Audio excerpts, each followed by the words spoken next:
Welcome to the Daily Objective, day 85 of the war in Israel. I'm joined by James Valliant. Hey, James, how's it going? Hi, I'm okay. How about you?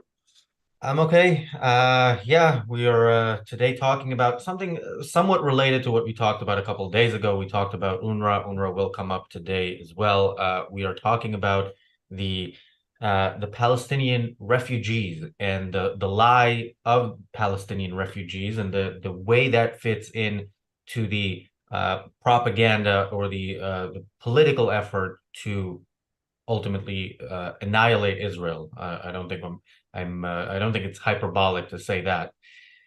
Not at all. So I want to start by reading a definition of refugee, and actually I will do that in a second, James, because I lost it. But oh, actually no, I have it. I wrote it in handwriting. Sorry. So this is the UN definition of Yeah, what a refugee is. I'll put in air quotes international law. Yeah. So, the UN definition is refugees are persons who are outside their countries of origin for reasons of fear of persecution, conflict, generalized violence, or other circumstances that have seriously disturbed public order and, as a result, require international protection. Now, at the very start of this is uh, refugees are persons who are outside their countries of origin. How do you, as a former prosecutor, how do you interpret persons outside their countries of origin? Well, in nearly every case, it would have to be the land in which you were born and raised, right? Where you're native. I see. I was born and raised in the United States, California. I would say my place of origin is California, USA. It would have to mean that. And the horrible thing about what the Palestinian quote refugee issue, we're talking about UNRWA, and a little history lesson I think is important here. There was never a nation Palestine. There was never a distinct ethnicity Palestinian. That did not exist. The people in the area were Arab Muslims, ethnically, linguistically, religiously the same as Egyptians, Jordanians, Saudis, the same ethnicity, the same religion, the same language group.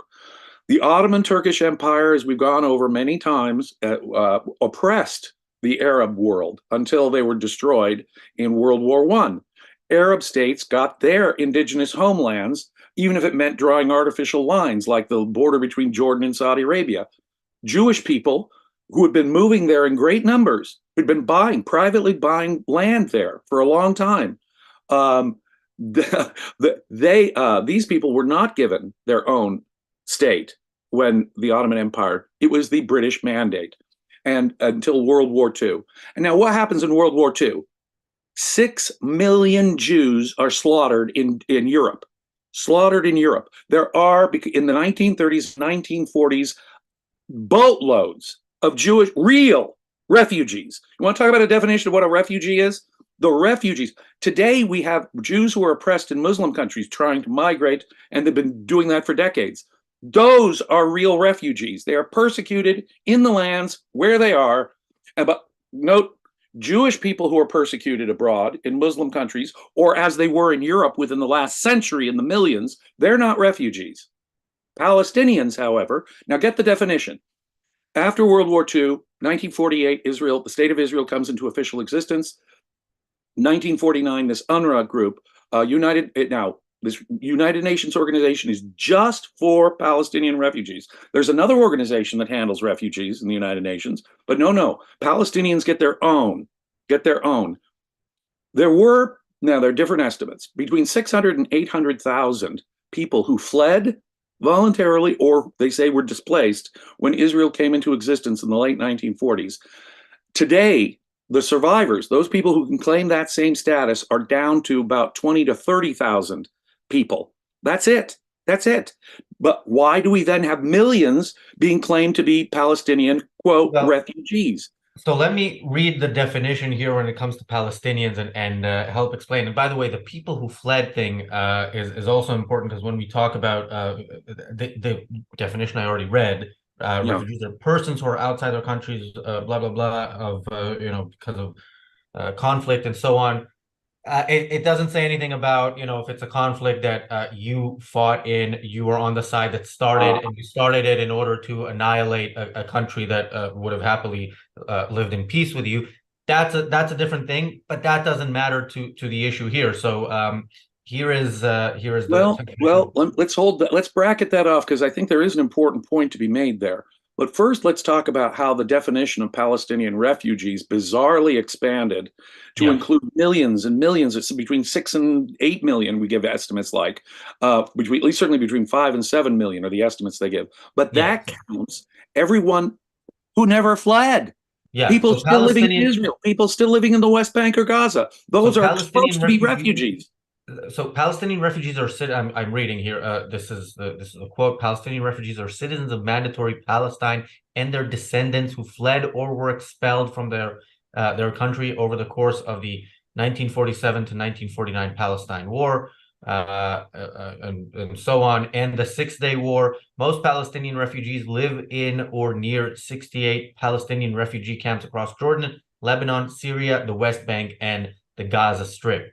So in 2019, more than 5.6 million Palestinian refugees were registered with the United Nations. Now, the United Nations is an important part of all of this, and why these refugees are right. These people are considered refugees. So James, please continue, and then I'm going to say some things about why this is very much a UN thing and very much an anti-Israel. An Totally anti-Israel. anti-Israel. How on earth do people who are still there get the classification? First, let's talk about them. If you're still in Gaza and West Bank, you're not a refugee.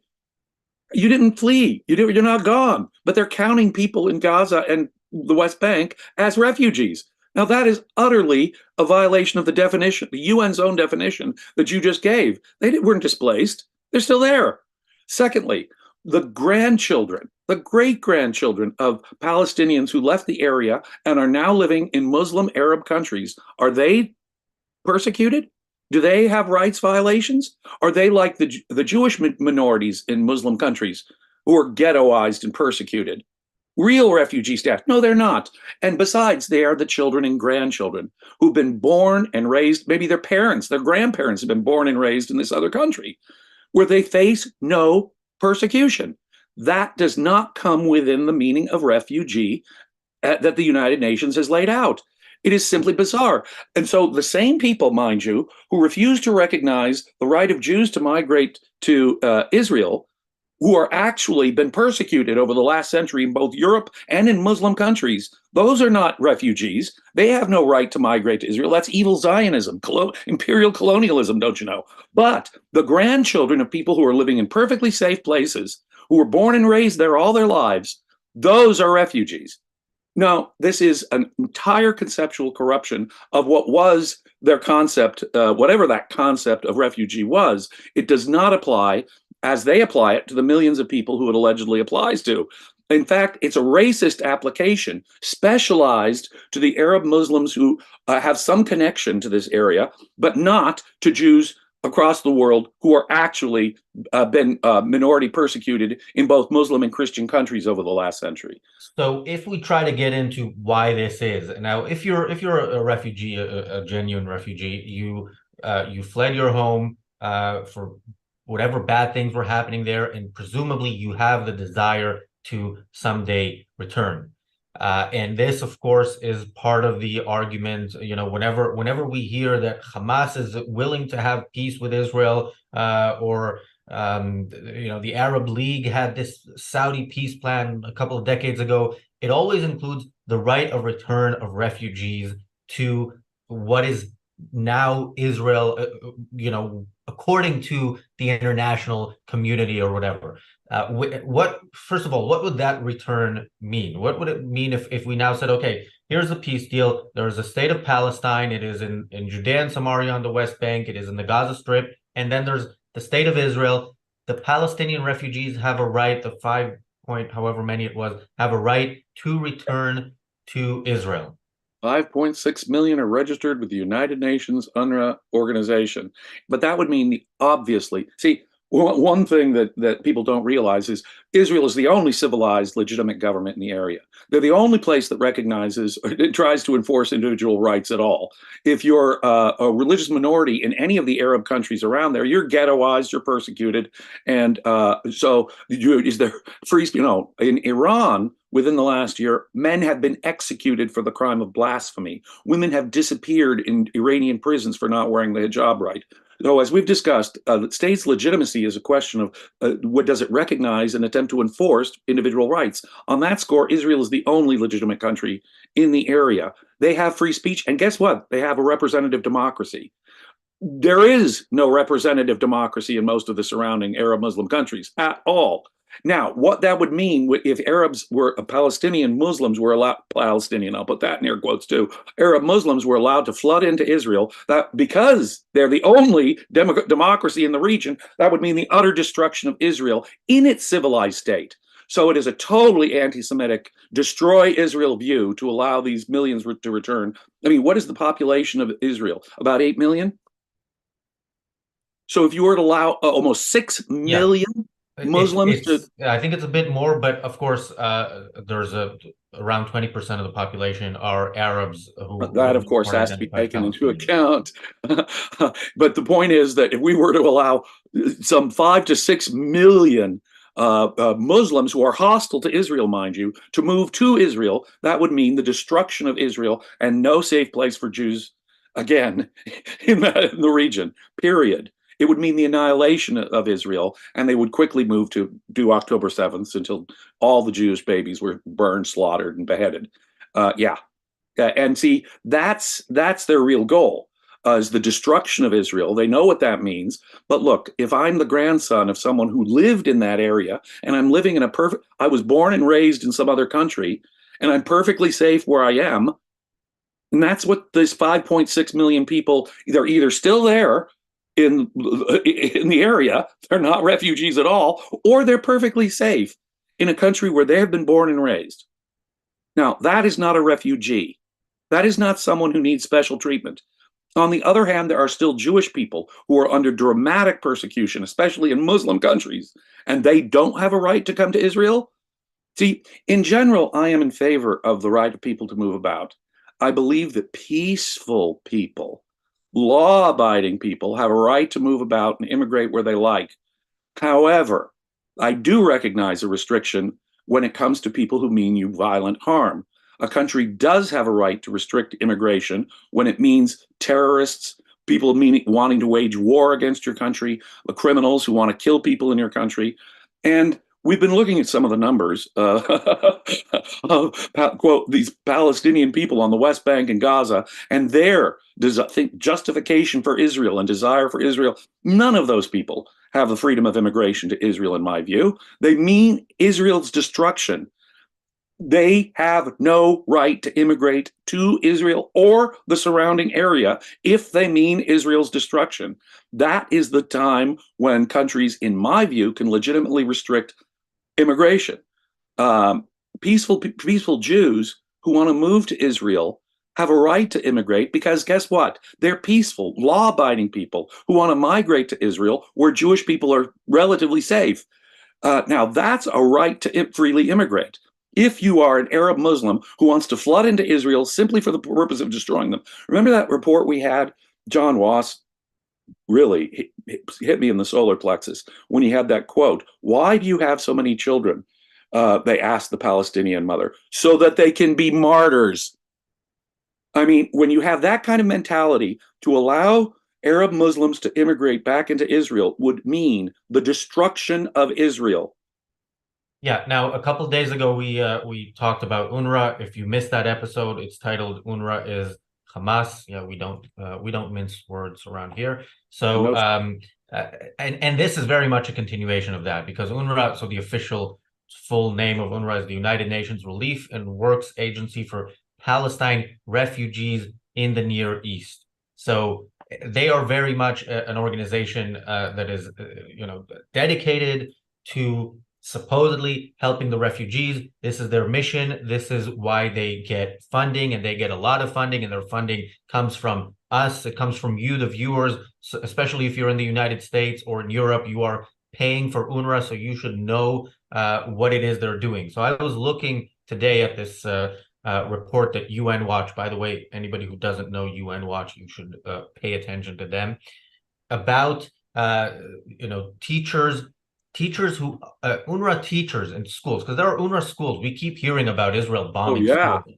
There are UNRWA schools throughout Gaza, and we hear about teachers who were celebrating on October 7th on social media. Now, there's 20 of them in this report because 20 were stupid enough to actually post it on their social media openly and think they could get away with it, which tells you something about if they think they could get away with it, it's probably because they often do. And James, I'm just thinking generally about these schools. It's such a great propaganda piece to say these evil Jews are bombing schools, but I think if you They remember, teach their kids to be martyrs. In UNRWA schools, they're teaching hatred of Jewish people. They're teaching you it's a glorious thing to be a martyr for the Muslim cause against Israel. That's what look at the teaching materials. Look at what they're actually teaching the kids.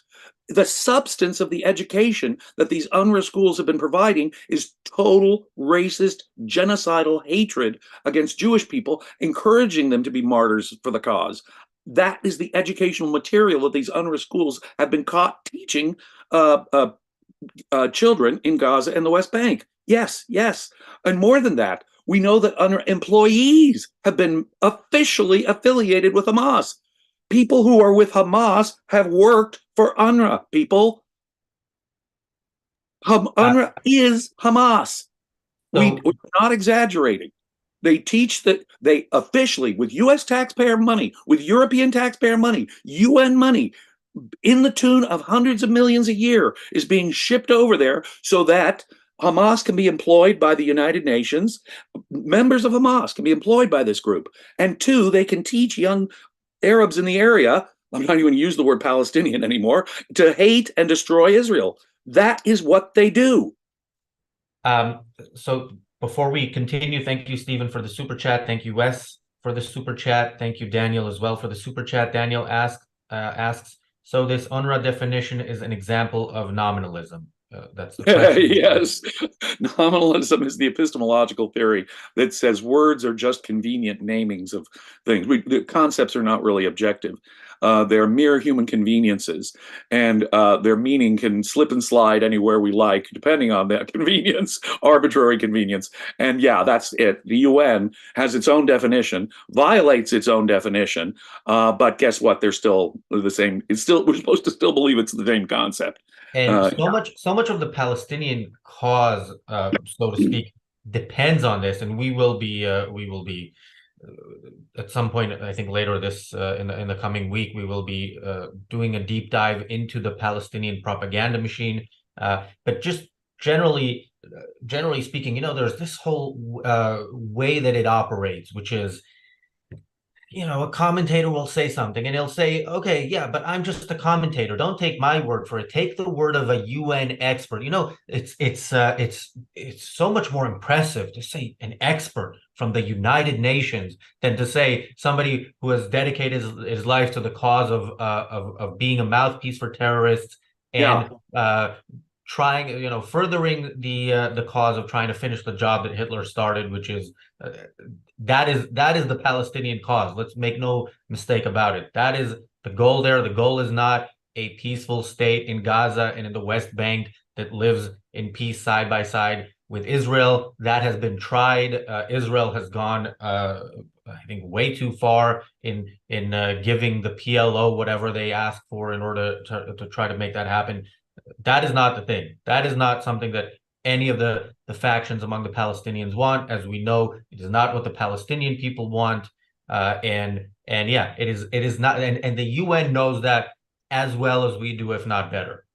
No, of course. The UN well, we know that the United Nations is hostile to the existence of Israel and has been for, the last 60 years.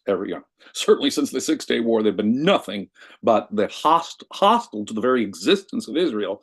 You're the so-called moderates, the Palestinian Authority, Mahmoud Abbas, the Fatah people. Yeah, They insist on this right to return. They will not be happy unless 5 or 6 million so-called refugees are allowed to come in and destroy Israel. So, and they've had offers of peace again and again and again, and they refuse it. In part, why? Until we have this unlimited right of return. That is the right to utterly destroy Israel and wipe it off the map. That's what they're insisting upon when they say that as a condition for any peace. No, they just don't want to recognize Israel as such and give it any kind of legitimacy. Yes, they agreed to a framework for legitimizing them after the Oslo Accords, but we did a whole episode on what a corruption the Oslo Accords were. No, what they want is the destruction of Israel. This right of return is just a code for allow unlimited Arab Muslims who are hostile to Israel to flood in and destroy the state. That's all it really means in practice. And by insisting upon that, the so-called moderates are insisting upon the destruction of Israel. Pure and simple.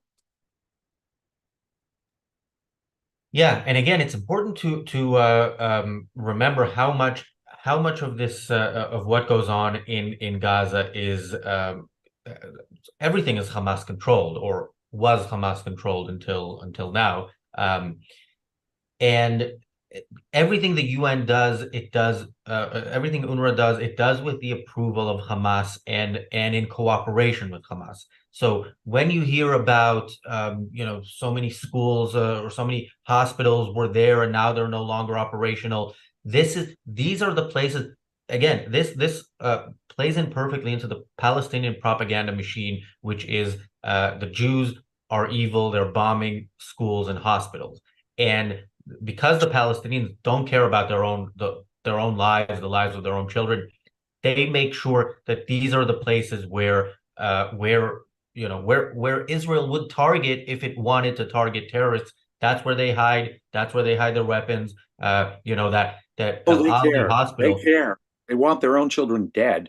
And the greater the numbers of their own dead children, the happier they will be. That is why they use hospitals and schools. That's why rocket launchers are always from residential neighborhoods. Come on, it's their systematic policy on purpose. We heard it from that parent who said we're having children just so we can create more martyrs. Yeah, and we see that, we saw that with the terrorist who the phone call, we heard the phone call of a terrorist from October 7th, calling his parents, saying I murdered or I killed 10 Jews with my own hands, and his parents are so proud.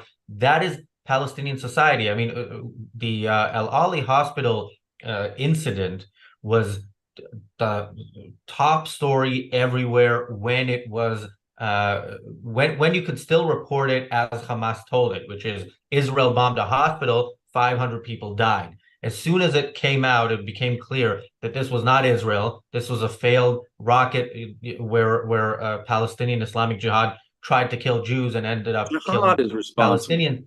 And nobody talked about that. Nobody talked about the fact that that the explosion was an explosion that couldn't have happened just from a rocket. So something was there in that in the parking lot of that hospital. This was not a part of the conversation. The conversation ended when the propaganda couldn't be pushed. What didn't end is the use of Hamas numbers everywhere. So you hear of how many people died, how many of them are children, how many of them are women, which, by the way, there are women terrorists. There is such a thing. So, but it doesn't matter. These numbers, and again, do not believe the numbers. Do not believe any numbers that you hear about Gaza, even when it comes to the population there. The number, the 50% of the population are children. Maybe that's true. Maybe it's not. It's again, everything Hamas does is not to inform you of the situation in Gaza. It's to make sure that you side with them in their war to exterminate the Jews. That's it. And the vast majority of the populations, as we've covered, the vast majority of and as I say, it really doesn't matter. They could be brainwashed in the most dramatic form. I don't know if you've ever seen that movie Clockwork Orange, where they take the anti-hero and they pin his eyes open, didn't brainwash him about propaganda, so that he's no longer, he's conditioned. I don't care if a person was conditioned. I don't care if a person's a 5-year-old child. If they're a physical threat to you, you have a right to kill them. Kill them. Their moral status is irrelevant to your right to self-defense, first of all. Secondly, it is clear that the vast majority of the adult population in both the West Bank and Gaza want Israel destroyed. They approved of October 7th. You can ask, and we have all kinds of, just not only the polls, but just oodles and oodles of circumstantial evidence that that is exactly what they want.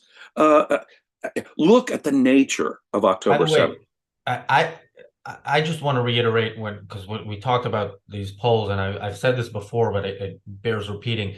When we see that 75% or 80% of Palestinians supported October 7th, we see that the others answered no. We don't see why their answer is no. It Why could be they're their answering. answer is no because they don't want Gaza to be taken over by Israel because they think it's not the time.